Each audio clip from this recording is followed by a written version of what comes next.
نے کیا۔ اما عائشہ رضی اللہ تعالی عنہ نے یہ جواب سنا تو آپ پریشان ہو گئی۔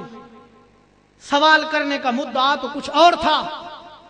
جب ان کے چہرے پہ پریشانی کے آثار نمودار ہوئے تو میرے آقا علیہ الصلوۃ والسلام جو دلوں کی حرارت و حرکت و دلوں میں آنے والے خیال سے بھی واقف ہے، ہر لمحہ ہر لحظہ ہر آدمی کی ہر آن سے واقف ہے، میرے آقا نے حضرت اما عائشہ رضی اللہ تعالی عنہ کے چہرے پر پریشانی کے آثار دیکھ کر فرمایا، اے عائشہ، ساری دنیا کے لوگوں کی نیکیاں ایک طرف، ساری دنیا کے لوگوں کی نیکیاں ایک طرف ہوں، اور تیرے ابے ابا بکر رضی اللہ تعالیٰ عنہ کی نیکی ایک طرف، وہ نیکی جو اس نے غار میں کی وہ نیکی ایک طرف، ساری دنیا کے لوگوں کی نیکیوں سے اس کی ایک نیکی جو ہے وہ افضل و اعلیٰ،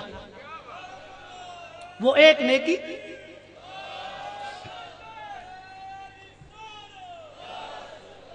وہ نیکی کیا ہے؟ اے ابا بکر رضی اللہ تعالیٰ عنہ، وہ نیکی وہ عمل کون سا عمل کیا تھا غار میں میرے آقا علیہ الصلوۃ والسلام، جس کے متعلق فرما رہے ہیں ساری دنیا کے لوگوں کے اعمال سے ابو بکر کا وہ عمل افضل و اعلیٰ ہے، وہ کون سا عمل تھا؟ حضرت ابو بکر صدیق رضی اللہ تعالیٰ عنہ نے غار کے اندر اور کوئی عمل نہیں کیا اور کوئی وظیفہ نہیں کیا، بلکہ ایک عمل کیا۔ وہ عمل کیا تھا؟ وہ عمل یہ تھا، محبوب کی صورت تھی اور ابو بکر کی نظریں تھی۔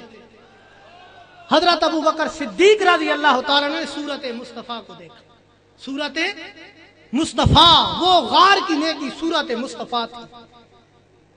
ابو بکر رضی اللہ تعالیٰ نے محبوب کی صورت کو دیکھا، وہ قرآن صامت نہیں قرآن ناطق کی تلاوت کرتے رہے، تو معلوم یہ ہوا کہ قرآن ناطق جو ہے اس کی تلاوت سے دلوں کو جلا نصیب ہوتی ہے، دلوں کو جلا نصیب ہوتی ہے، دل روشن ہوتے ہیں قرآن ناطق کی تلاوت سے، قرآن صامت کی تلاوت سے نہیں۔ تو محبوب کی صورت جو ہے یہ کیا تھی؟ محبوب کی عظمت کیا تھی؟ میرے آقا علیہ الصلوۃ والسلام کے غلام جنہوں نے محبوب کی صورت کو دیکھا، جنہیں محبوب کے حسن و جمال کے جلوے نصیب ہوئے، ان کے دلوں کو جلا بھی نصیب ہوئی، اور اللہ کی بارگاہ میں یہ مقام ملا کہ جو ان کی زبان سے لفظ نکل جاتے وہ حرف آخر ہوتے۔ حضرت ابو بکر صدیق رضی اللہ تعالیٰ عنہ، میرے آقا کی محفل لگی ہوئی ہے، صحابہ اکرام تشریف فرما ہے، حضرت ابو بکر صدیق رضی اللہ تعالیٰ عنہ بھی تشریف فرما ہے۔ ایک نبینا شخص آیا، ایک نبینا، اس کی آنکھیں نہیں تھی، آیا صحابہ اکرام سے پوچھتا ہے، ابو بکر رضی اللہ تعالیٰ عنہ کہاں بیٹھے ہیں؟ ایک صحابی نے ان کا ہاتھ پکڑا اور حضرت ابو بکر صدیق رضی اللہ تعالیٰ عنہ کے پاس لے گیا۔ جب وہ نبینا شخص حضرت ابو بکر صدیق رضی اللہ تعالیٰ عنہ کے پاس گیا، اس نے ایک ہاتھ میرے آقا علیہ الصلوۃ والسلام کے غلام ابو بکر رضی اللہ تعالیٰ عنہ کی ریش مقدس کے نیچے رکھا اور ایک ہاتھ اللہ کی بارگاہ میں اٹھایا، ایک ہاتھ اللہ کی بارگاہ میں اٹھایا، عرض کی، یا بار الہ، اپنے محبوب کے اس غلام ابو بکر رضی اللہ تعالیٰ عنہ کے ان سفید بالوں کے توسط سے مجھے آنکھیں عطا کر، ان کے واسطہ سے مجھے آنکھیں عطا کر۔ بس اس نے یہی الفاظ کہے، اللہ رب العزت نے اسے آنکھیں عطا کی۔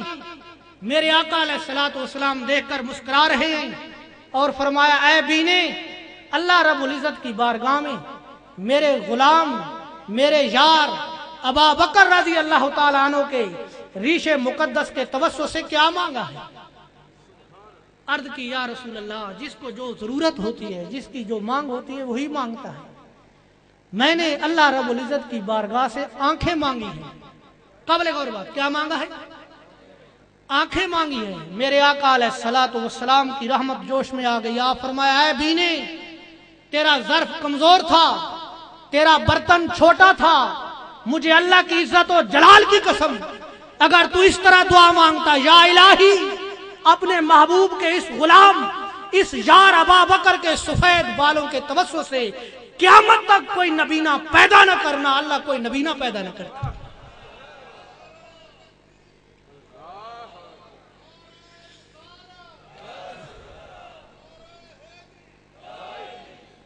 کوئی نبینا پیدا نہ کرتا، کوئی عام بال نہیں تھے، میرے یار ابا بکر کے سفید بال تھے۔ اے ابا بکر، تو نے کون سا عمل کیا، کون سی نیکی کی؟ ساری زندگی میرے محبوب صلی اللہ علیہ وسلم کی خدمت اور محبوب کی صورت کی زیارت کی، محبوب کی صورت کو دیکھا۔ محبوب کی صورت کیا ہے؟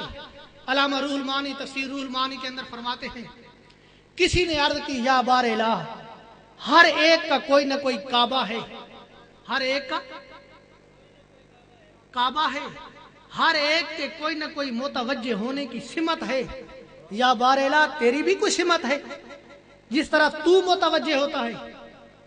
اللہ رب العزت نے فرمایا ہاں میری بھی سمت ہے، ان لکل احد قبلۃ وقبلۃ ارضہانیین علی العرش والقربوبیین بیت المعمور وقبلۃ قبل الانبیاء بیت المقدس وقبلۃ الکعبہ وقبلۃ جسد کا وروح کا فانا۔ یا بار الہ ہر ایک کی کوئی نہ کوئی متوجہ ہونے کی سمت ہے، تیری بھی کوئی سمت ہے؟ فرمایا ہاں، کسی کا قبلہ بیت المعمور ہے، کسی کا قبلہ عرش ہے، جو سابقہ انبیاء تھے ان کا قبلہ بیت المقدس تھا، تیرا قبلہ کعبہ ہے، تیرے جسم اور روح کا قبلہ میں ہوں۔ یا بار الہ ہر ایک کا کوئی نہ کوئی قبلہ ہے، کیا تیرا بھی کوئی قبلہ ہے؟ فرمایا ہے دنیا والو، کسی کا قبلہ کعبہ ہے، کسی کا قبلہ بیت المقدس ہے، کسی کا قبلہ بیت المعمور ہے، کسی کا قبلہ عرش ہے۔ اے دنیا والو، قبلتی انتا، کسی کا کوئی قبلہ، کسی کا کوئی قبلہ ہے۔ اے دنیا والو، میرا قبلہ میرے محبوب کا رخ ہے، میرا قبلہ جو ہے میرا محبوب ہے۔ قبلتی انتا، تو میرا